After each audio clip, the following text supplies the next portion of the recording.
2 glass ಆಗುವಷ್ಟು ಅಕ್ಕಿ ಹಿಟ್ಟು, ಅರ್ಧ ಗ್ಲಾಸ್ ಆಗುವಷ್ಟು ಪುಟಾಣಿ ಹಿಟ್ಟು, ರುಚಿಗೆ ತಕ್ಕಷ್ಟು ಉಪ್ಪು, ಒಣ ಖಾರ ಹಾಗೆ ಇಂಗು ಇದನ್ನೆಲ್ಲ ಹಾಕ್ಕೊಂಡು ಒಂದು ಪಾತ್ರೆಯಲ್ಲಿ ನಾನು ಈ ಮೆಜರ್ಮೆಂಟಿಗೆ ತೊಗೊಂಡಿದ್ನಲ್ಲ ಗ್ಲಾಸ್, ಅದೇ ಗ್ಲಾಸಲ್ಲಿ 1 ಗ್ಲಾಸ್ ಆಗುವಷ್ಟು ನೀರು ಕಾಯಕ್ಕೆ ಇಟ್ಕೊಂಡಿದ್ದೆ.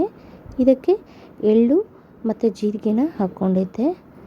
ಒಂದು ದೊಡ್ಡ ಗ್ಲಾಸಲ್ಲಿ ನೀರು ಕಾಯಕ್ಕೆ ಇಟ್ಕೊಂಡಿದ್ನಲ್ಲ ಅದು ಚೆನ್ನಾಗಿ ಕುದಿಬೇಕು. ಕುದ ನಂತರ ಒಂದು ದೊಡ್ಡ ಸ್ಪೂನಲ್ಲಿ ಎಣ್ಣೆನ ಕಾದಿರೋ ಎಣ್ಣೆನ ಈ ಹಿಟ್ಟಿಗೆ ಹಾಕ್ಕೊಂಬಿಟ್ಟು ಕಾಯಿಡಿಸ್ಕೊಂಡು ಕುದಿಯೋ ನೀರನ್ನು ಹಾಕ್ಕೊಂಬಿಟ್ಟು ಸ್ವಲ್ಪ ಸ್ವಲ್ಪನೇ ನೀರು ಹಾಕ್ಕೊಂಡು ಕಾಯಿಡಿಸ್ಕೊಳ್ಳಿ. ಇದು ಆರಿದ ನಂತರ ಇದಕ್ಕೆ ಬೇಕಂದರೆ ಸ್ವಲ್ಪ ತಣ್ಣೀರು ಹಾಕ್ಕೊಂಡು ಕೂಡ ನಾದ್ಕೊಂಡು ಹಿಟ್ಟನ್ನು ರೆಡಿ ಮಾಡಿಕೊಂಡು ಚಕ್ಲಿ ಒಳ್ಕಲ್ಲಿದೆಯಲ್ಲ ಇದರಲ್ಲಿ ಹಿಟ್ಟನ್ನು ಹಾಕ್ಕೊಂಬಿಟ್ಟು ಚಕ್ಲಿನ ಒತ್ಕೊಂಡ್ವಿ.